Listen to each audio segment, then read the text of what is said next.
I know that people looking at our camp at first glance could see it just as any old camp. It looks like any old camp, and that's part of our goal, is to make it look like any old camp. We want to have the swimming, we want to have the outdoor activities, we want to go hiking, we want our children to connect with nature. But I hope that folks will take a second glance at our camp and realize that above and beyond it being a great regular camp, it's also a camp that builds community. It's a camp that builds leadership. It's a camp that lives into RMM's motto of hope, justice, and empowerment. Our goal at this camp is to reach isolated rural children who don't have other opportunities, who don't have access to other camps, who don't have access to programs in their own communities. So we work hard throughout the year doing outreach into isolated rural areas to find children, to get to know their families, to invite them to come to our camp. I've been here since the age of 8, the youngest that you can be as a camper, and I went all the way through until I was 17, and now I'm 18 as a counselor. One of the things that we feel is really valuable at our camp is to utilize the arts. We're trying to really connect with the whole of our children's lives, and the arts is a very important part of that.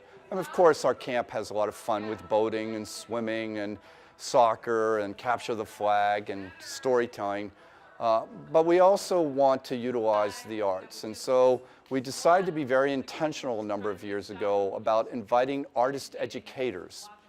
Now, that's different than just inviting artists. We're looking for people who have worked with young people and see not only the arts as a valuable vehicle, but also education as a valuable vehicle. This is a camp where we're making change. You know, the kids that are coming out of this camp, graduating, leaving, whatever the case may be, they're coming out with knowledge that they might not have known before and experiences that they might not have had before.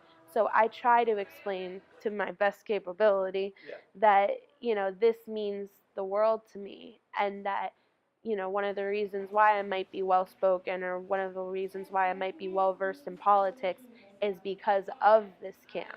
We were gathered around the circle of Vespers at the campfire, and I invited anybody to come up and speak about our theme, resistance.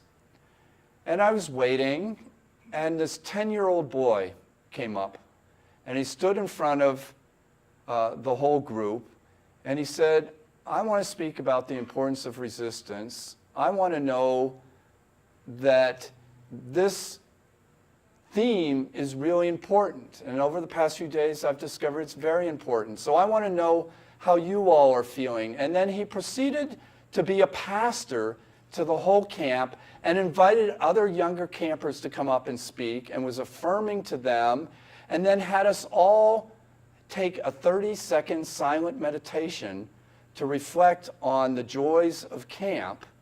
And I sat there marveling about this 10-year-old, thinking, he could have been any age, and doing what he was doing, bringing the camp together, was just amazing.